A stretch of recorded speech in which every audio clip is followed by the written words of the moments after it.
Berlin میں پاکستانی سفارت خانے میں آئے مختلف ممالک کے سفیروں کو سی پیک پر بریفنگ دی گئی۔ پاکستانی سفیر جوہر سلیم کا کہنا تھا کہ پاکستان ایک ابھرتا ہوا ترقی یافتہ ملک بن رہا ہے۔ حالیہ معاشی پریشانیوں سے نکلنے کے لیے ہر قسم کے اقدامات کیے جا رہے ہیں۔ ہمارے نمائندے متی اللہ جان کی رپورٹ میں آپ کو مزید تفصیلات دکھاتے ہیں۔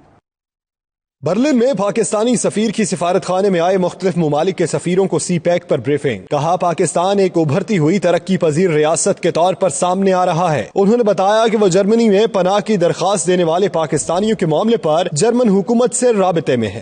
دونوں طرف جو ہے نا ویل انفارمڈ رکھنے میں اس میں بہت ایک کلیدی کردار ادا کر رہا ہے۔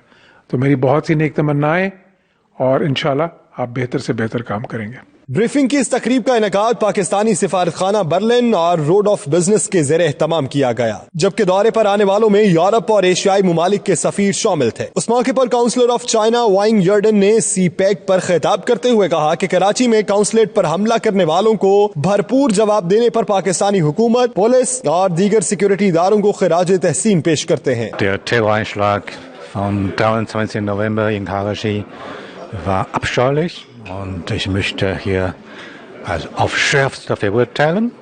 Und Terrorismus ist eine Herausforderung für unsere beiden Staaten, die wir gemeinsam bekämpfen. We should be aware that China is the largest population of the world. It's a very ambitious people.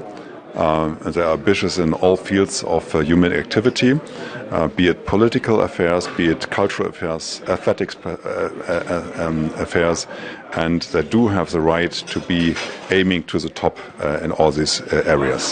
Hammering university کے professor اور economist وائلف گنگ مائنگ نے کہا کہ جرمنی، چین اور Japan کی معیشت دنیا کی بڑی معیشتوں میں شامل ہو گئی ہے۔ متی اللہ، نمائندہ 92 نیوز، برلن، جرمنی۔